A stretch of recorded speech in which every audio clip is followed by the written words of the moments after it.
Hi, my name is Mone't. It's nice to meet you. I'd like to introduce you to my channel here. This is mainly just going to be a whole lot of a lot of me talking, doing a couple things here and there, and especially a lot of crocheting. Crocheting is a craft I've been doing since 2022, and frankly, I have a problem, for lack of better words, when it comes to it. I used to be a huge pencil paper artist when I was younger. I used to draw a lot, but over the course of time, I kind of just lost interest in the art of doing it as a whole. So now I crochet. I picked it up after moving back home in 2022. And it has been, I will describe it as the craft that I think I've been looking for a long time that helps me use my hands in ways I wasn't able to before. Now, what you're seeing me currently crochet is a blanket that I was making for a friend of mine who had just got married. Her and her wife had just got married, and they gave off very much kind of pink bubblegum and, for lack of other words, Beetlejuice vibes for me. Just because of the color schemes. You have pink and bubbly, and you have black and gothy. So I made a blanket to try to reflect that. But midway through making the blanket, I realized that this was giving very much Wicked.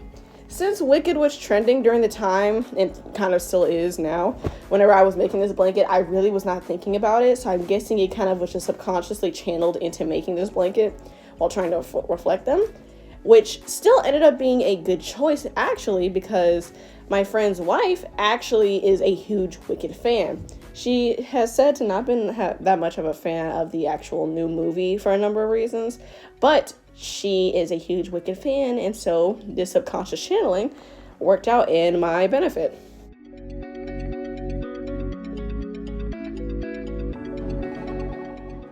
Now, I will say in advance, I do apologize for the sound quality. I don't really have the best setup when it comes to doing voiceovers for my videos, and it's going to be like that for a little bit until I am given the opportunity to get some better equipment. But I currently record from my phone, which it's kind of funny because the setup that you're going to see, the setup as you see I'm crocheting, the angle that I have it at, it's actually, you're going to see it shift a couple times throughout the video, but that's because the setup I have in order to record this angle is a tripod, not even a tripod, a selfie stick that I found at work that I was able to take home, and just some craft tape to hold it inside of my dresser while it's kind of supported by it. So it shifts from time to time, and it was a bit of a pain when trying to initially get it set up because of the weight balance and it not having a sturdy base to be able to stay upright. But I was able to get it to work. And so, yeah, I'd say I'm pretty proud of myself. I was able to make a setup to be able to give you guys this kind of angle here, because I feel like when it comes to videos where somebody is doing a craft, I feel like it's a lot more fun to watch them do it. You don't have to necessarily see them, but watching their hands as they actively do it is a pretty good thing. It's satisfying for me, at least, to see as it's done. Now, with better equipment, I could probably show it more thoroughly, but I say so far this is a pretty good angle for me to show that I'm actually working through it. See right now, I'm stuck doing the whole loop, and now I was able to get unstuck from it. But it's kind of nifty what you can do whenever you don't really have the supplies you need. But it's okay though. I was able to make it work. So now we have this lovely little angle where you can see as I'm adding all these colors on. My whole idea with doing this blanket was that I wanted to make a blanket that would be still warm and cozy, but was quick to make, that I can make very big, very quickly. And a granny square is the best way to do that, in my personal opinion, because granny squares, it's a repetitive pattern and you just keep making it bigger as every round goes on. And with it, it's easy to make a very small little piece turn into a very big piece. And blankets come from that as a result, because of the fact that you don't have to really think about it either. Once you know how to do a granny square, you can kind of just continue for a little while until you reach the size that you want. But yeah, I'd say it's pretty cool. I like it. Now, at the time of me filming, speak Monet, my goodness. But at the time of filming this video, you will see me take a couple of pauses every now and again. But that's because I'm actively watching the Netflix series Blue Eye Samurai while I'm doing this. I will take, whenever I'm crocheting a project that I know is going to take me a little while, I will use that as an opportunity to watch a series or a movie that I haven't watched before. And I've seen posts about Blue Eye Samurai on TikTok and even a couple of Instagram pages that I follow. And as a result, it was something that kind of intrigued me. Ever since I was like, I would about to say like maybe 12 or 13, I've been into anime. And with me being into anime, I kind of also became into Japan as a kid too. It kind of ties together. Oh, and right here, I'm pulling out my laptop. I am a college student, so I had a Zoom class to attend. Was that going to stop me from crocheting? Not at all. Literally no. So this is just me turning on my computer, joining my class and everything, and then putting the beautiful computer off to the side so I can pick back up my crocheting and watching the show while listening. I can do both at the same time, and it kind of in a way helps me lock in the information in a weird way. But anyway, when I was a kid, I got really into anime, and it was around 13 when I really got into it. With one of the first series I've ever taken time to watch being Himoto Umaru-chan. But I feel like as any young person who gets into anime, you end up by default getting into, Japanese culture and learning about Japan as a whole. So over the course of my years of researching and watching little videos, following certain creators here and there, I have gained a special appreciation for Japan. And one of the thing about Blue Eye Samurai that I like so much is because if I'm correct, it takes place during the Edo period. I could be wrong, but regardless, it takes place in a period that's much older, and I like to see how things are carried on through those time periods. It's interesting to be able to see realistic fiction to some degree and seeing it take place during a real era of time, and seeing how those real elements are played into the fiction that we are consuming. And with that being said too, because of the time period in which Blue Eye Samurai takes place, it reminded me very much of an anime that came out in either 2003 or 2004. I know it was the year I was born, or at least very shortly before or after that, where the anime Samurai Champloo had came out, and it gives me such a very similar vibe to it. It's only because of the era of which it takes place in, and kind of the content matter that takes place. Both shows are vastly different in regards to what the plot of the story is. Well, actually, hold on. Actually, when thinking about it, Blue Eye Samurai, and I will say this will be, I won't say it's spoilers, but it might be spoilers to those who have never watched it. So spoiler warning ahead if you have never watched Samurai Champloo or Blue Eye Samurai but want to one day.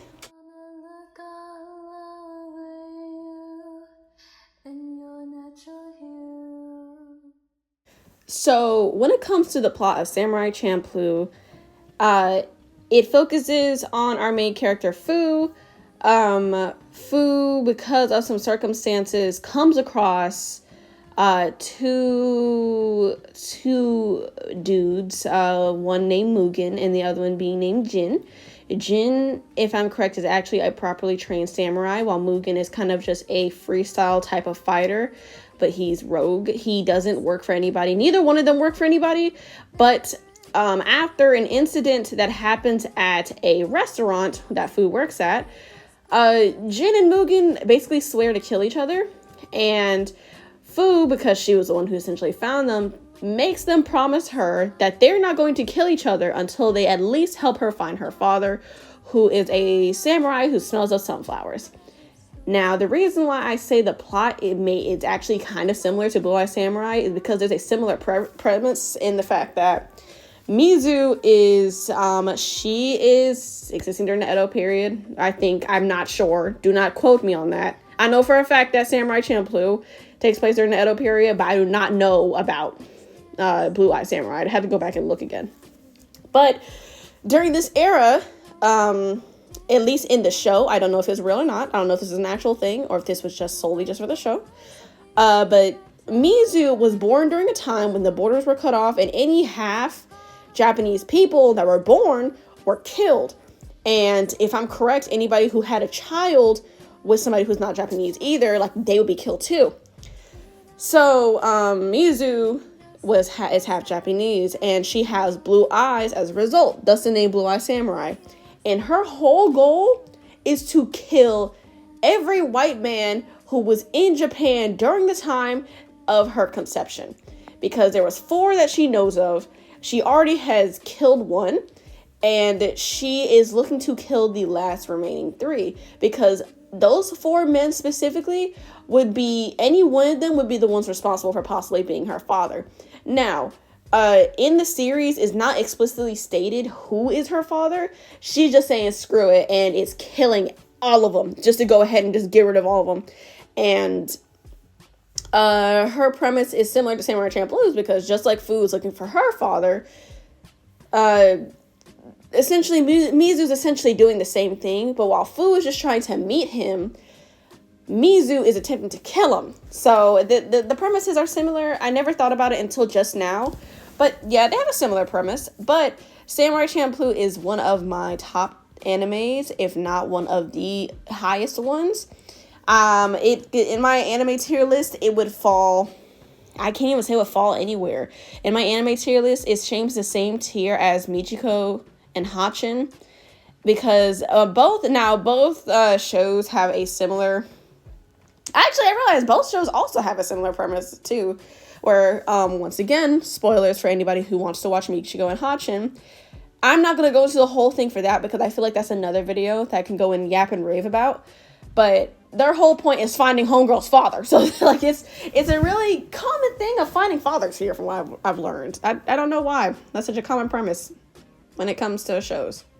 Anyway, Blue Eye Samurai is a really good show. I decided while I was crocheting, I was going to start watching this show, and I loved every second of it. It's been a while since I've been able to find a show that I genuinely like so much that I actually took time to watch it. And to make it even better, I forget how many episodes are in the series for Blue Eye Samurai, but what I do know is that every episode is anywhere from as short as maybe 30 minutes to 45 to an hour long, but they're long episodes, so you have plenty of time to sit there and take in all the information needed in regards to the show.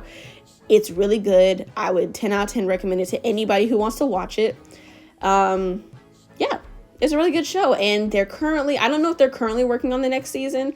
I know that Blue Eye Samurai came out, I think, a few years ago, so if they're currently working on it, Lord knows whenever I'll be able to see the next season. But it is a good watch. I would recommend it to anybody who does like action, because just like in Samurai Champloo, Mizu is not a samurai. She is also rogue. She shares more characteristics with Mugen than anything, because Mugen, he doesn't really have a goal. He's kind of just doing this thing and fighting when needed. But Mizu has a goal, but they both share that thing of both being skilled fighters without having any actual proper training or teachings.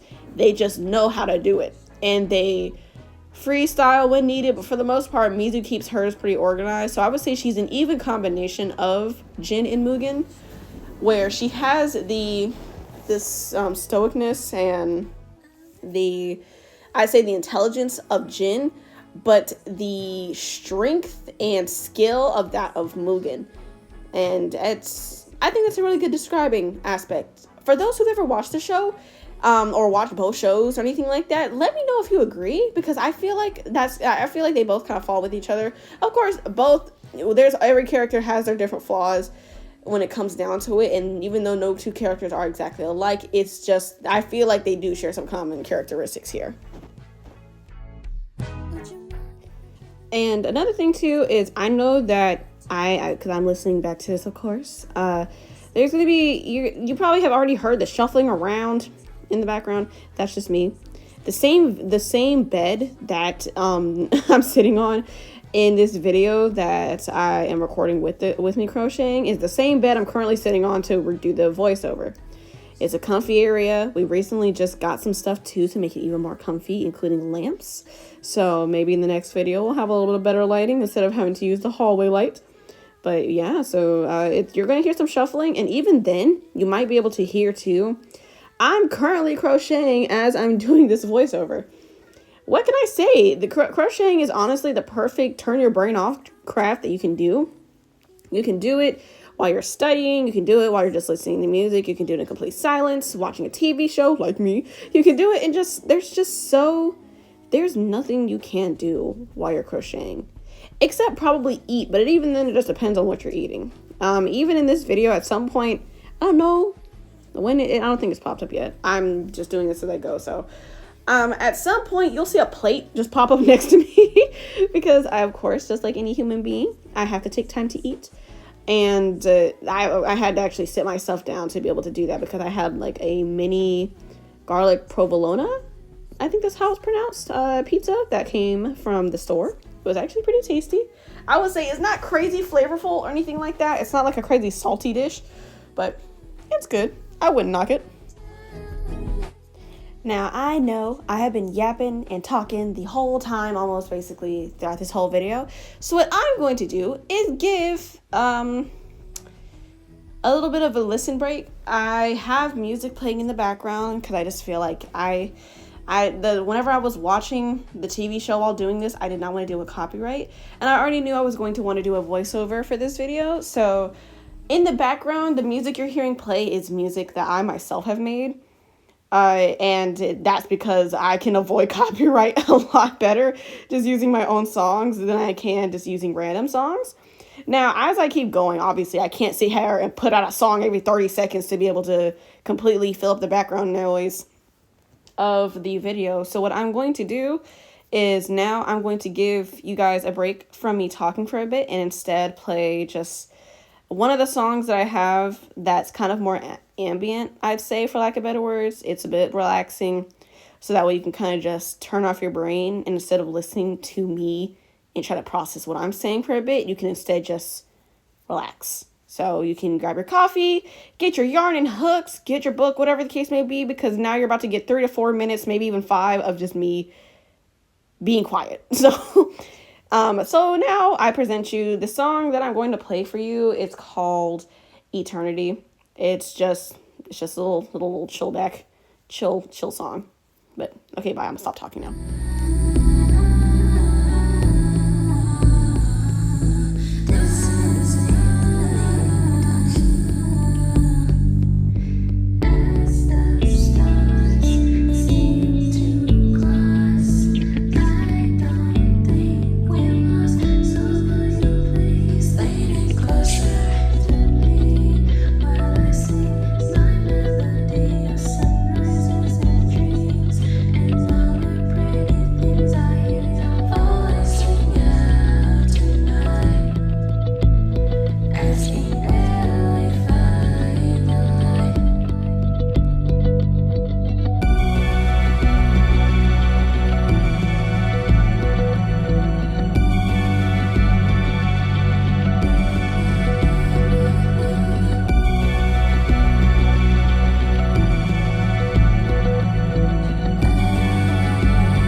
right, so that was that.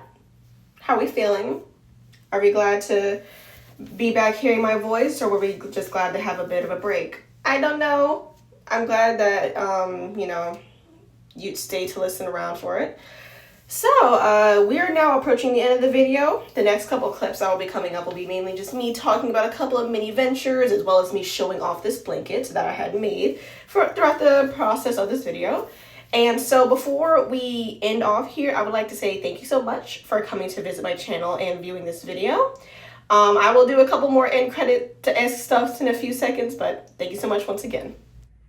Okay, so I finished the blanket, and this is now done. So this is it. This is it, just straight up. My camera is not exactly picking up, it's just my phone, but like it's not quite picking up how big this is, only because I can't back up any further to show where it stops at. But just know I'm 5'4", and this is just reaching like above my feet. Starting at my neck, it's just reaching above my feet. And yeah. So I did go to Joann because I do have a new project. So I have been given the task, kind of sort of, to make a new cover for the 4-opter at my job. Now, for context, or not context, but just to inform you, a 4-opter is the device that's used to check somebody's prescription to see what new contact lens or glasses prescription somebody needs. And we have a cover for one. Frankly, the cover we had ripped, so I am allowed to make a new one. So I'm using this yarn here. It's a dark blue.